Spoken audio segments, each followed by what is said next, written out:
क्या market next week crash करेगी? ये एक्सपर्ट की राय है, जो काफ़ी सारे एक्सपर्ट्स जो अभी कह रहे हैं कि मार्केट नेक्स्ट वीक डीप कर सकता है, डिप्रेशन में जा सकता है। तो कुछ पॉइंट्स है, हम उसमें बात करेंगे, लेकिन उससे पहले समझते हैं कि अभी करंट ट्रेंडिंग क्या चल रहा है।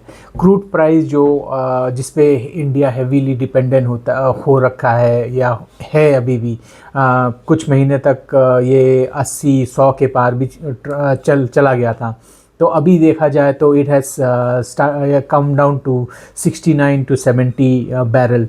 तो और वॉर जो है Iran US war temporary pause है। तो ये जो फैक्टर इंडिकेट करता है कि मार्केट ऊपर जाने की और ऊपर जाना चाहिए इस ट्रेंड को अगर देखते हैं तो। और हमारे मार्केट पॉजिटिवली रिएक्ट भी किया है, अभी 24,000 में इंडेक्स चल रहा है। बट स्टिल वो नेगेटिव सेंटिमेंट्स एक एक्सपर्ट्स के थ्रू देखा गया है। फ्राइडे को मार्केट बंद था, तो ये एक्सपर्ट्स कह रहे थे कि अगर मार्केट खुलता तो हमारे इंडेक्स नीचे चला जाता। तो ऐसे फैक्टर्स क्यों है, ऐसा क्यों वो सोच रहे हैं कि मार्केट नीचे जा सकता है? तो इसमें कुछ पॉइंट्स है जो वो नेगेटिवली देख रहे हैं इस चीज़ को। तो कुछ पॉइंट्स है जो आपके साथ डिस्कस करूँगा।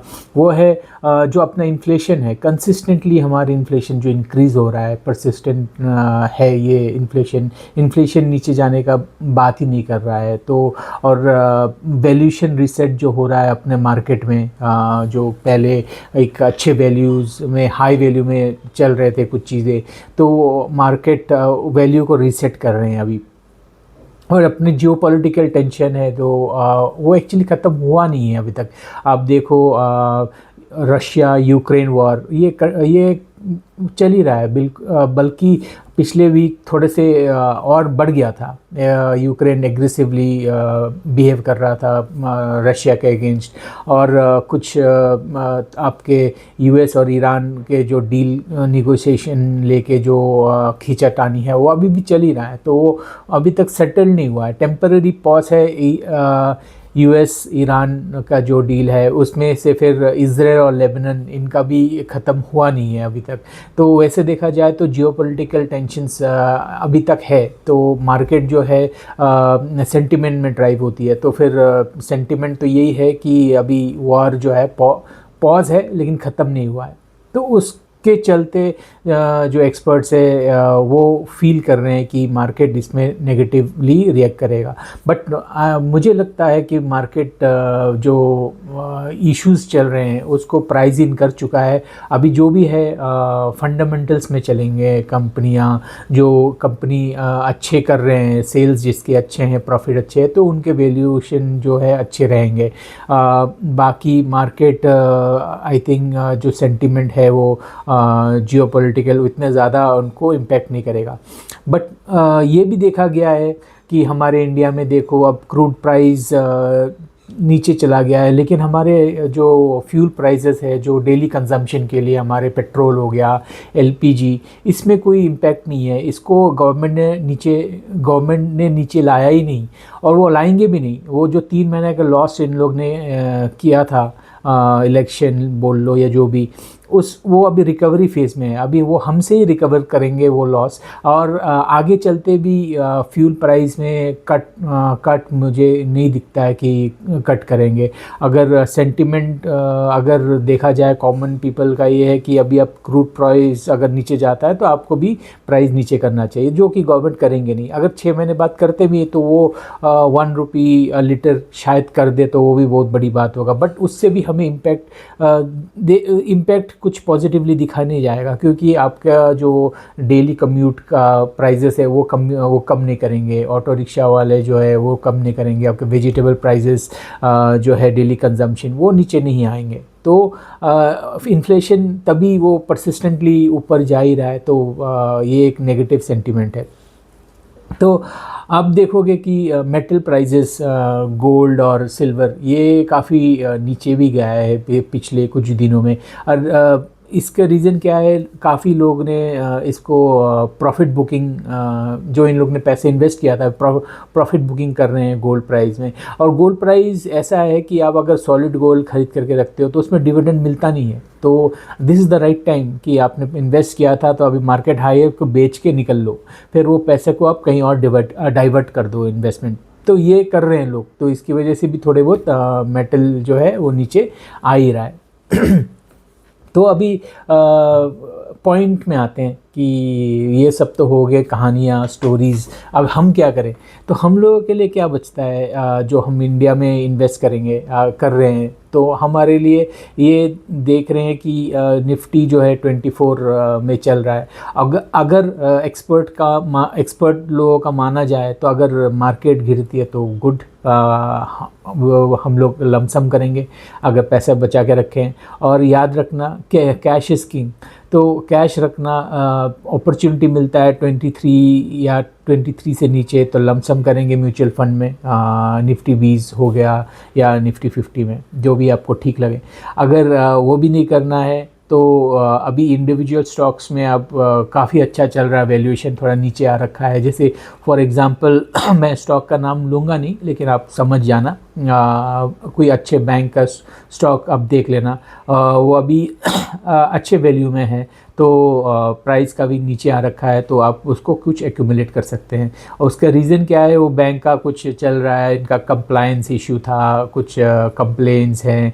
तो बट ऑल इन ऑल ये इनके मार्केट, शेयर मार्केट का जो प्रोडक्ट का जो प्राइस नीचे आ रखा है, तो वो प्राइस नीचे आ सकता है, बट ये बिल्कुल ख़त्म होगा नहीं, क्योंकि जो बैंक है वो बहुत बड़ा बैंक है इंडिया में, तो वो ख़त्म नहीं होगा बिल्कुल। तो उसको ख़त्म होने में काफ़ी टाइम लगेगा, तब तक आप प्रॉफिट बुकिंग कर सकते हो। तो मेरे ख्याल से आप वो स्टॉक देख सकते हो, इंडिविजुअल स्टॉक 52 वीक लो में भी है, आप उसका वैल्यूएशन भी चेक कर सकते हो। अगर कैश है तो आप इंडिविजुअल स्टॉक में लगाए, बिल्कुल लगाए उसमें पैसे। और निफ्टी वगैरह अगर 24 से ऊपर जाता है तो अगर आपने इन्वेस्ट नहीं किया है तो अब इन्वेस्ट करना। अगर आपने लो में इन्वेस्टमेंट पिछले 2-3 महीने में अगर आपने इन्वेस्ट किया है तो अभी रुक जाना, उससे नीचे आता है तो बिल्कुल करना। तो ये जो की पॉइंट्स है आप ये कर सकते हो। और देखा जाए तो अगर हम लोग इंडिया मार्केट में इन्वेस्ट कर रहे हैं तो म्यूचुअल फंड में, मैंने पहले भी एक कॉन्ट्ररी वीडियो बनाया है कि हम लोग ने जो इंडिया में म्यूचुअल फंड पिछले 2-3 साल में तो कुछ बना के नहीं दिया है पैसा, तो उसी के चलते काफ़ी लोग अभी ग्लोबल इन्वेस्टमेंट में वो ऑप्शन ढूंढ रहे हैं। तो आप भी अब क्या कर सकते हो कि आप थोड़ा ग्लोबल इन्वेस्टमेंट को स्टडी कीजिए। बाय ग्लोबल व्हेन आई से कि काफ़ी लोग क्या, मैं खुद भी यूएस को मानता हूँ कि यूएस मार्केट है।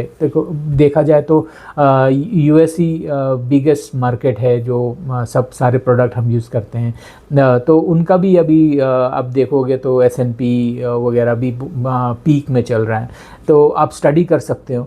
और यूएस एक मार्केट नहीं है, यूरोपियन मार्केट्स भी है, एशियंस मार्केट भी है, आप देख सकते हो, उनमें भी स्टडी कर सकते हो, पैसा लगा सकते हो। और डाइवर्सिफिकेशन ही एक ऑप्शन है जो हमारे लिए अच्छा बैठेगा अभी आगे चलते हुए। INR ऑलरेडी इरोड कर रहा है, अब कितने 100 में भी पहुंच जाए शायद, अगर गवर्नमेंट ठीक तरह से ध्यान ना दे तो।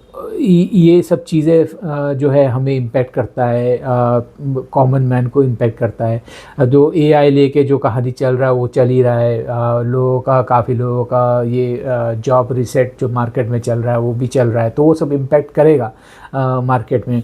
तो आपके पास अगर पैसे हैं तो आप बिल्कुल जो लोन है, जो हाई इंटरेस्ट लोन, पहले तो वो ख़त्म कर दे। वो मैंने पिछले काफ़ी सारे वीडियोस में भी मैंने रिपीट किया है, और मैं ये रिपीट करूँगा, क्योंकि ये एक पॉइंट है जो मुझे लगता है कॉमन मैन को, जो भी है कॉमन मैन जो अर्निंग करते हैं अपने hard earn money, I think उनको इन्वेस्टमेंट से पहले जो डेप्थ है वो ख़त्म करना चाहिए। चाहे आपने पर्सनल लोन लिया है किसी भी रीज़न के लिए, वो सब हाई इंटरेस्ट डेप्थ है वो आप ख़त्म करो पहले, उसके बाद आप मार्केट में पैसे लगाओ, बिल्कुल लगाओ। और हाँ, डाइवर्सिफिकेशन के लिए बाकी ग्लोबल मार्केट भी स्टडी करो। उसमें से आप क्या करोगे, आप अपने जो वैल्यू है, आपका जो वेल्थ है उसको प्रिजर्व करोगे। अगर आप सारे इन्वेस्टमेंट आईएनआर में करते हो तो आईएनआर ऑलरेडी इरोड हो रहा है, आगे चल के भी इरोड होगा, इसमें कोई दो राय नहीं है। क्योंकि जिस तरह से हमारा चल रहा है, हमारे यहाँ पे फॉरेन रिमिटेंस बिल्कुल नहीं है, बिल्कुल ही बोलूँगा। हमारे जहाँ पे छोटे छोटे कंट्रीज़ हो गए वो टूरिज़्म से अपने फॉरेक्स बढ़ा रहे, जो कि हम लोग नहीं कर पा रहे इंडिया में। तो इंडिया में अभी ये सिर्फ एक हवा चला के रखा है कि आप बाहर मत जाओ, आप इन्वेस्टमेंट सिर्फ इंडिया में ही करो। तो वो तो ठीक है, बाहर हमारे कंट्री में खुद को हमें बाहर जाना चाहिए, घूमना चाहिए, अपने कंट्री में जाना चाहिए। लेकिन हम फॉरेक्स के लिए क्या कर रहे हैं? कुछ नहीं कर रहे हैं। फॉरेनर्स को इंडिया में आने के लिए क्या कर रहे हैं? कुछ नहीं कर रहे हैं। कुछ सिक्योरिटी, क्लीननेस कुछ है नहीं। तो ये एक टॉपिक है जो क्या ही बात करूँ, इसमें सबको पता है। तो आप बिल्कुल इन्वेस्ट करो इंडिया मार्केट में, बट ग्लोबली भी स्टडी करना। मेटल प्राइस अभी मैं गोल्ड और मेटल में तो बिल्कुल पिछले 3 महीने से भी मैंने बोला था कि मैं इन्वेस्ट नहीं करूँगा वैसे कुछ। तो अभी आप भी मत करो, डेप्थ क्लियर करो। उसके बाद जो अपने लमसम में कुछ अगर आप करना चाहते हो तो अगर मार्केट डिप होता है तो करो, और इंडिविजुअल स्टॉक में मैंने जैसे बताया बैंक स्टॉक, आप उसमें इन्वेस्ट करना, उससे आपको थोड़ा बहुत स्टेबिलिटी मिलेगा। अब बाकी अगर आप जॉब में हो तो आप अपने जो स्किल सेट है उसको बढ़ाने का कोशिश करना, और आप अपने जॉब में फोकस करना, क्योंकि earning is more important. First is earning, then only you invest. So with all that point, I hope market goes up and gives us opportunity to invest. With that, I'll close down the video. Thank you for your support. आप क्या सोचते हो इस market condition में? Please comment करके बताना, और हो सकते हैं तो एक लाइक कर देना, उससे मुझे मोटिवेशन मिलता है। Thank you so much, all the best.